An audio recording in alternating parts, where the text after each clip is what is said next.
Willkommen zurück zu Valeries Und Romans. kleiner Potterwelt und zu Teil 2 unserer Besprechung vom Lego-Set 76.417 Gringotts. Wie ihr seht, wir sind fertig mit beiden Teilen und heute besprechen wir eben das Gebäude der Bank. Und den Drachen. Ja, also beides zusammen komplettiert, finde ich, sehen einfach großartig aus. Und der Wow-Effekt ist natürlich der Drache oben auf dem Kuppeldach.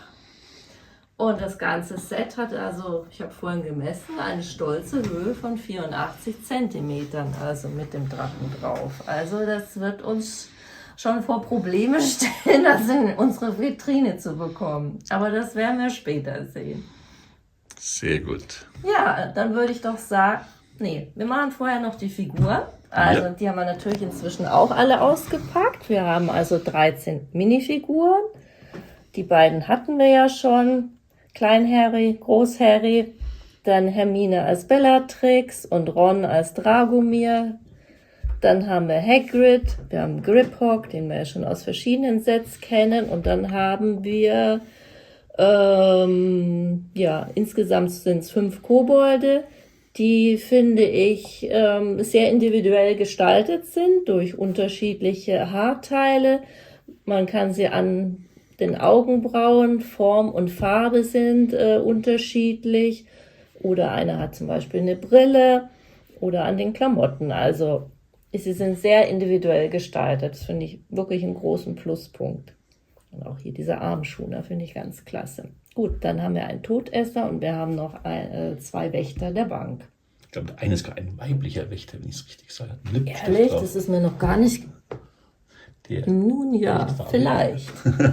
Ich will mich da mal nicht festlegen. Außerdem haben wir noch 3 große, wie heißt die Währung? Gallionen, ne? Gallionen. Genau, also für mich wäre das was für die Spardose, aber Roman hat irgendwo in der Anleitung gelesen, dass sie was sind? Zu der großen Hedwig-Eule dazugehören. Okay.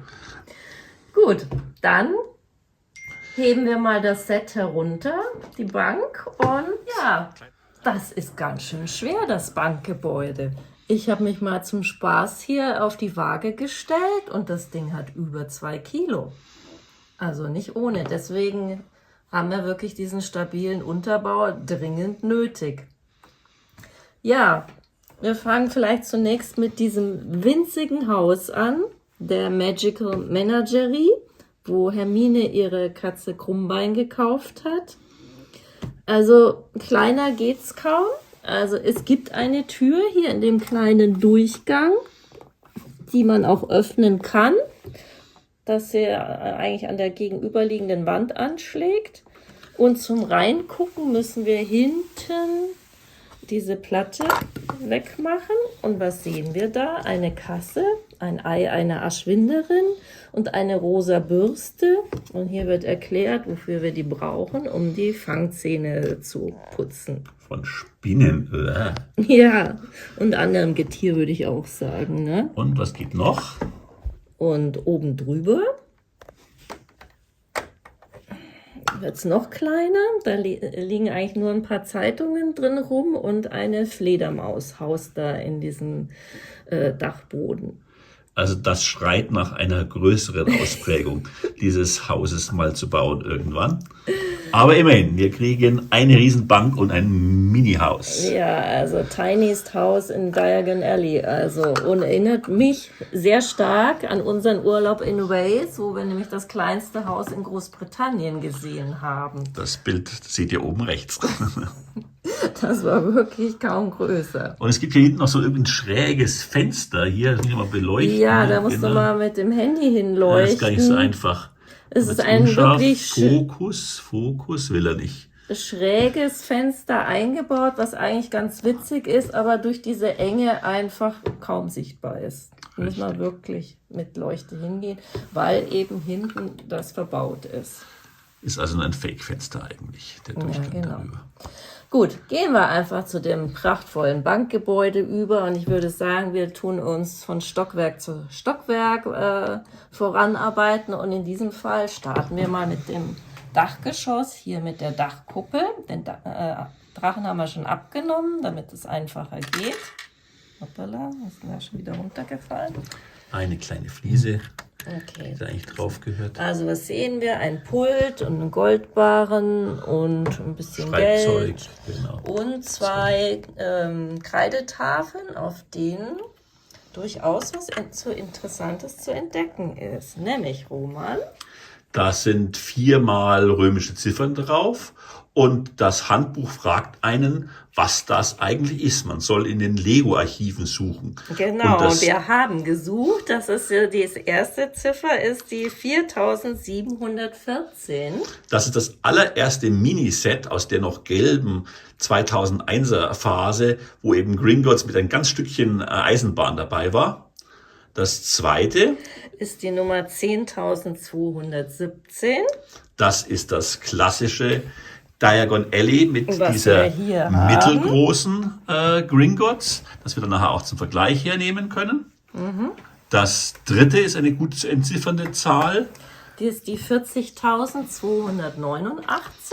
Das war ein besonderes, besitzen wir auch gar nicht. Das war ein Gift with Purchase, nämlich eine sozusagen Mini- oder Nano Diagon Alley mit auch einer super kleinen Gringotts Bank daneben.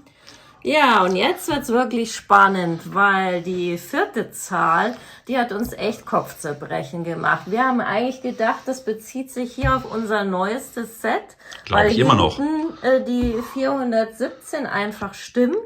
Aber vorne, beim besten Willen, das gibt keine 76.000, sondern nur 70.000. Also, falls die Designer das gemeint haben, dann haben sie es einfach römisch falsch geschrieben. Sorry, ich kann es nicht anders sagen. Es gibt nur ein Playmobil-Set. Das kann dann wirklich nicht passen hier mit der Nummer. Egal. Okay, also wir haben Dieses das kleine Geheimnis Rätsel haben wir zur gelüftet. Hälfte gelöst. Das war ein bisschen War gelöst. ganz witzig. Sehr gut. Dann bauen wir es wieder ein schnell. Soweit zum Dachgeschoss. Dann sehen wir hier ein Glasdach, wovon eins zersplittert ist und die ganzen Splitter rumliegen, weil ja der Drache dann durch das Dach der Bank bricht, ne?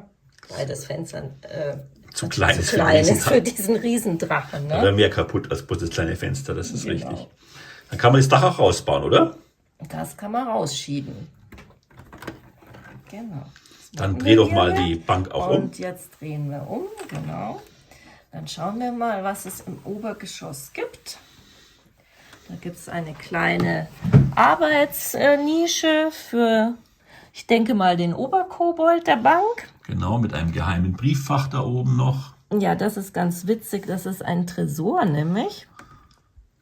Und was ist da drin? Da ist der Top Secret. Top-Secret-Brief von Albus Dumbledore, den er Hagrid mitgegeben hat, um den Stein der Weisen aus seinem Keller zu holen. Sehr schön. Also sehr witzig. Ja, was haben wir sonst noch? Wieder mal die üblichen Barenkassenbücher, irgendwelche Rechentabellen. Hier ist noch mehr Goldschätze und hier in der Truhe, hoppala, ebenfalls. Viel Geld. Überall fliegt Geld rum. Ja, genau. Die Fenster sind mit Aufklebern, von innen dann schillernd, aber nicht durchsichtig. Sehr gut. Dann gehen wir eine weitere Stufe runter. Das eigentlich sehr hübsche Untergeschoss. Ja, wobei jetzt mal zu hervorzuheben ist, dass das keine Aufkleber sind, sondern dass die gedruckt sind, um eben diesen Neues Teil. Marmorcharakter der Säulen eben zu zeigen. Aber da sage ich dann natürlich auch kritisch, Leute, dann bitte durchgehend. Also dann sieht es einfach noch eindrucksvoller aus. Und vielleicht kann man mal kurz zum Vergleich zeigen hier. So sah es ja am Filmset aus. Die Bilder baue ich euch noch ein in das Genau, Video. also am Filmset ist es wirklich ein großartiges Gebäude. Und sie haben es wirklich versucht, hübsch nachzubilden. Also mir gefallen ausgesprochen gut diese Pulte der Kobolde, die auch dann darauf stehen können. Nehmen wir mal einen daher. Die stehen dann hier einfach so drauf. Und hier können sie auch dahinter stehen. Und was ist hinten noch zu entdecken?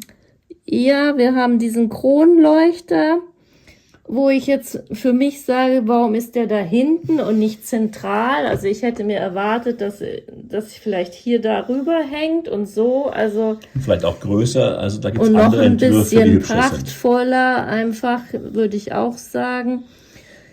Ja, der Fliesenboden ist okay, könnte auch noch ein Tick besser sein. Ich finde ganz schön eigentlich, trotz Aufkleber, eigentlich die Fenster, finde ich, das sieht schon gut aus und gibt eigentlich Schillern auch schön. ja, also da kann man jetzt nichts sagen.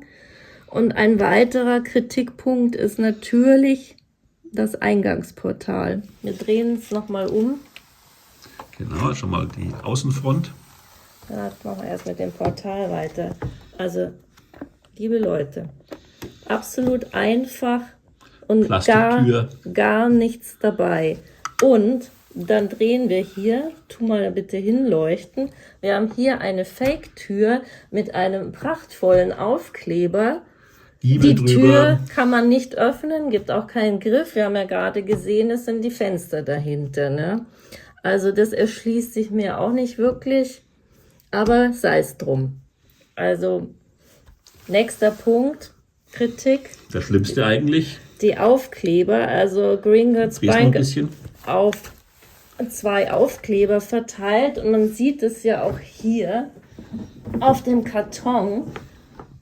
So bringt man eigentlich die Aufkleber auch an. Und ja, da ist zwischen den beiden Ts ein Riesenspalt. Leute, das geht doch nicht.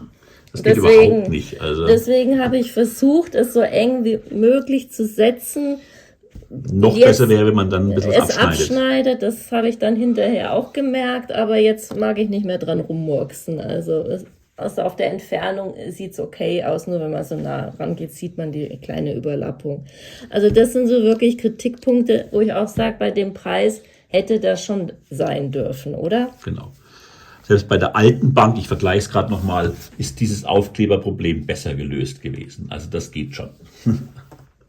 Ja. Was wiederum schön ist, finde ich einfach eben die 3 Stockwerke, dann eben mit den schiefen Säulen, die einmal nach der einen Seite, einmal nach der anderen schwanken. Auch die Gebälke finde ich eigentlich schön und die Verschalung eben finde ich sehr, sehr schön. Macht es natürlich eben sehr, sehr schwer. Sieht man ja auch allein hier an dieser Mauer. 2 Lagen und dann noch eine halbe mit der Verkleidung. Ja. Also daher kommt einfach das Gewicht und ja. Was ist unser Gesamtresümee zu diesem Wunderwerk der Lego-Baukunst? Also alles in allem, sage ich jetzt einfach. Ich finde es super, super toll. Das Warten hat sich gelohnt. Für mich ist es auch eine klare Kaufentscheidung. Ich finde auch den Preis, auch wenn er teuer zugegebenermaßen ist, aber wenn man es umrechnet, es sind nicht ganz 9 Cent, es ist reell. Es kostet halt einfach. Ne? Aber es ist wirklich ein Hingucker und der Bauspaß war toll, man hat es ziemlich zusammenbauen können. ja. Es hätte nicht größer sein müssen, mit 30 Tüten war es an der Grenze. 31 Tüten. 31 Tüten, ja. Mehr braucht man wirklich nicht. Nee. Und die Figurenset ist auch wirklich sehr in Ordnung. Also, und das heißt, super. Und im dritten Video werden wir euch dann zeigen, wie wir es in unserer Vitrine positionieren. Auch dann die Lego-Vorschläge, wie es, sage ich mal, ohne Unterbau mit der Winkelgasse harmonieren könnte und was wir noch für Ideen dazu haben. Also, bis zum nächsten Mal. Bis dann. Beste Grüße. Ciao, ciao.